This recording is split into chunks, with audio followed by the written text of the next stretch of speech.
Hello, this is Dr. Grande. Today's question is, can I analyze the Chris D'Elia apology and analyze the lawsuit that has been filed against him? Just a reminder, I'm not diagnosing anybody in this video, only speculating about what could be happening in a situation like this. If you enjoyed this video, please like it, subscribe to my channel, and consider supporting me on Patreon. I'll put the link to Patreon in the description for this video. So first I'll look at the background of Chris D'Elia. I'll talk about the lawsuit and the apology video, and I'll move to my analysis. Chris D'Elia was born in Montclair, New Jersey on March 29, 1980. His father was a TV producer, and his mother was an interior decorator. When he was 12 years old, his family moved to Los Angeles. He would graduate from high school there in 1998. Before graduating from high school, he did some acting. He had small parts in Chicago Hope. He studied acting at New York University, but dropped out. He continued to work as an actor, but would write scripts when he didn't have any acting jobs. He decided to give stand-up comedy a try when he was 25 years old. He now considers himself a comedian who acts.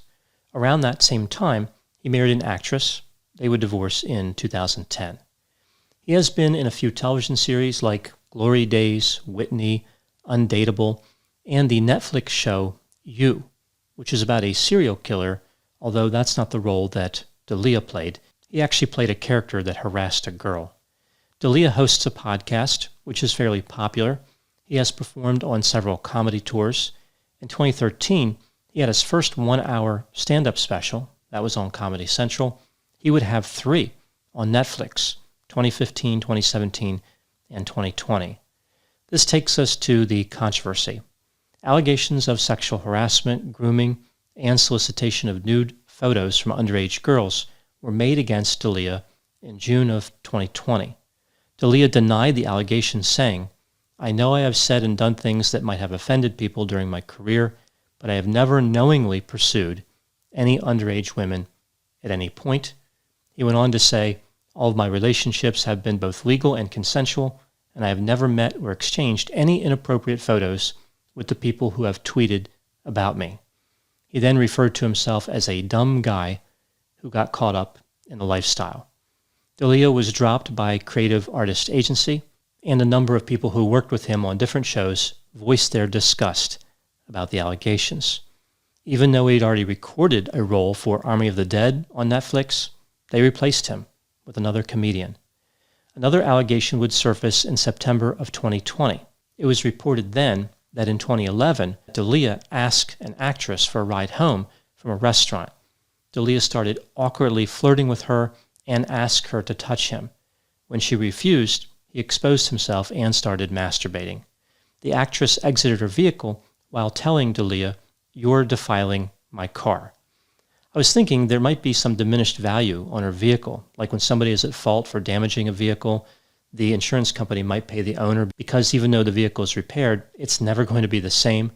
You could picture the insurance company arguing over diminished value, like they might not want to pay it, but if they heard this story, they would be like, "Hey, take our money and get this car out of here." This brings us to February 19, 2021. Chris D'Elia releases an apology video on his YouTube channel. On March 2, we see a federal civil lawsuit was filed against D'Elia for violation of the federal child exploitation and child pornography statutes. I'm going to cover the civil suit first and then discuss the apology video.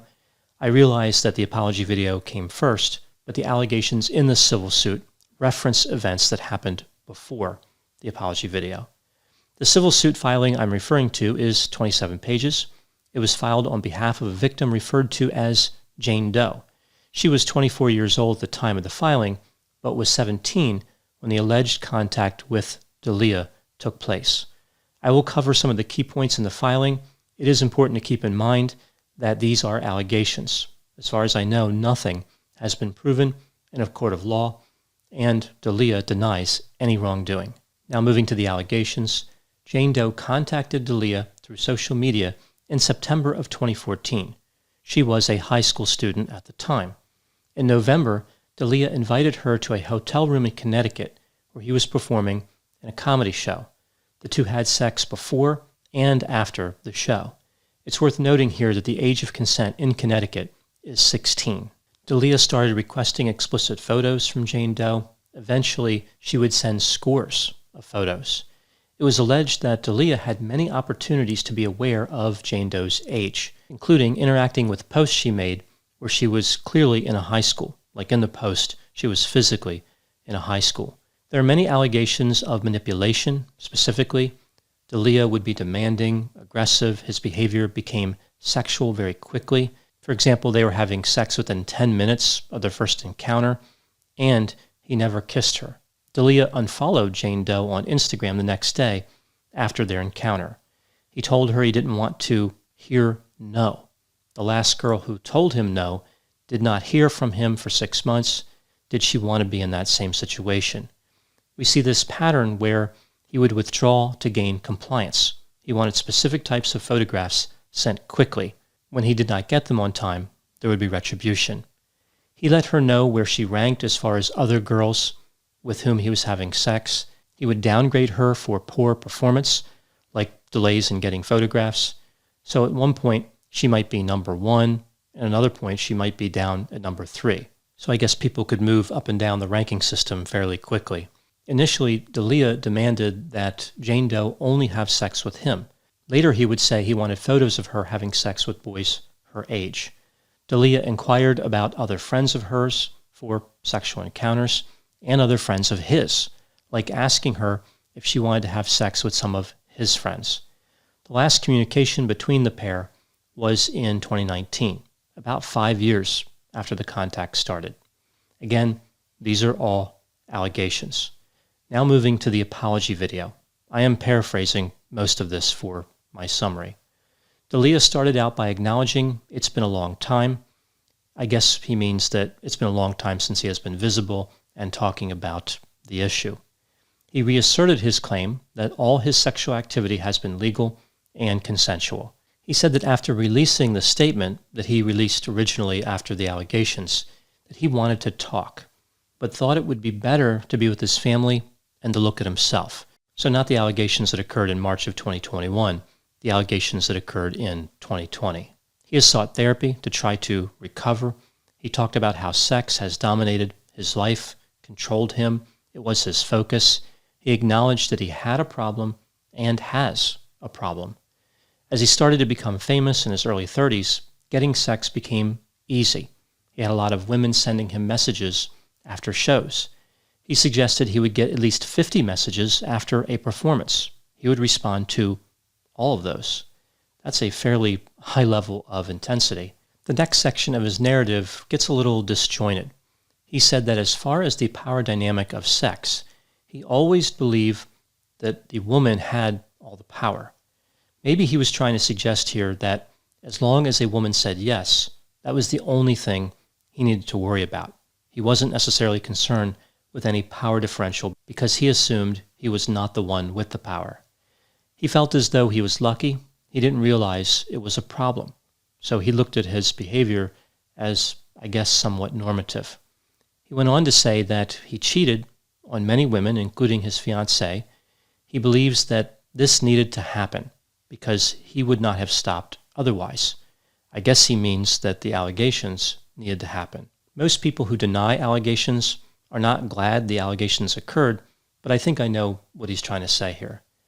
Dalia said that he has been doing the work, suggesting he is trying to get better.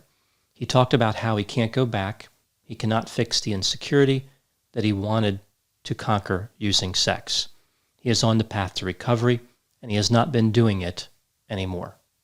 Now moving to my analysis. Here we see two completely different pictures painted of Chris D'Elia. In the first, which of course again is an allegation, a master manipulator who took advantage of his position of fame to exploit a girl. In the second, an immature, impulsive individual who engaged in as much sexual contact as he could, but he is trying to get on the road to recovery. It's an interesting juxtaposition in the sense that there are components of each picture that are incompatible. For example, the civil suit asserts wrongdoing, however, D'Elia denies wrongdoing. Other components, however, do seem compatible. The lifestyle described in the allegations does seem to match with D'Elia's self-description. Someone who was perhaps a bit obsessed with sex. I don't know whether D'Elia is guilty or not, and I don't know if the content of his apology is truthful. If I centered on just D'Elia's apology and ran under the assumption that he is telling the truth, it would appear that he has a good deal of work in front of him to recover. At the same time, it was a refreshingly blunt apology, one that acknowledged some degree of unhealthy behavior. Other than denying the illegal parts, he did admit that he has a problem. If we look at the typical YouTube apology video, we see that D'Elia did a lot right. He sidestepped a number of the common mistakes. He said he was sorry. He didn't blame the victim. He wasn't mad that he was caught. He actually implied he was happy to be caught or accused. He acknowledged damage he did to other people. He wasn't trying to say, I'm back, welcome me back with open arms, I'm ready to get back to work. Rather, he said, I need more time to get better. Outside of being a little disorganized, it was actually one of the better apology videos I've seen. It was almost like he watched my other videos on apology videos before making his. I think this is a good opportunity for D'Elia to rethink his behavior and possibly work on his comedic routine. Judging by the No Pain comedy special, his routine needs improvement. Now, I know, of course, he had other comedy specials before that, and maybe some of them were better. I don't know. But again, focusing on the No Pain comedy special, it should have been called Severe Pain for the Audience to Watch. He makes funny voices and faces, but there's no wit. There's nothing actually truly funny about his material in this special. It's like watching a high school student try to perform comedy. No substance, immature, forced delivery, and unrefined. He's very happy with himself, like he believes he's funny, which may actually be the most disturbing part. I guess one could say that Chris D'Elia has many areas to work on. The good news is there's a lot of room for self-improvement. Something else worth noting in this case is that there has been some skepticism about the allegations. For example, why did Jane Doe wait so long to complain? If contact ended in 2019, why file a complaint in 2021? Or, more to the point, if the alleged illegal activity occurred in 2014, why wait until 2021? I understand why people are skeptical. I don't know the answer. I do know that when celebrities get accused of wrongdoing, it can create a few different dynamics. For example, it can encourage other people to come forward and tell their story, which is a good thing, but it can also leave the celebrity vulnerable to people who may be less than honest, who want to take advantage of a situation that looks bad, to use D'Elia's words. In the end, though, if this goes to a jury trial, it won't be about other accusations. These accusations will have to stand or fall on their own merit. The evidence will be evaluated. I hope that D'Elia and the alleged victim can move forward in their lives, whatever the outcome of this situation. I think one of the lessons learned in this case is about the nature of fame. There's something about sudden fame that can put somebody on a bad path. It leads to increased access to everything. If they liked drugs or alcohol beforehand, abusing substances is now easier. If they liked expensive cars, they can have Rolls Royces, Ferraris, whatever they want. If they had a particular affinity for sex beforehand, well, the same thing happens. It becomes more available. I think that sometimes people can't handle the responsibility of being able to have whatever they want. Some people actually need limits to be in place. They can't self-regulate too easily. Celebrity status magnifies negative characteristics just like it magnifies positive ones. The degree to which somebody is funny can get spread to a wide audience, or in the case of D'Elia, punish a wide audience. The degree to which somebody is impulsive also gets magnified. There are no warning labels for sudden celebrity status, but there are many hidden and not so hidden dangers.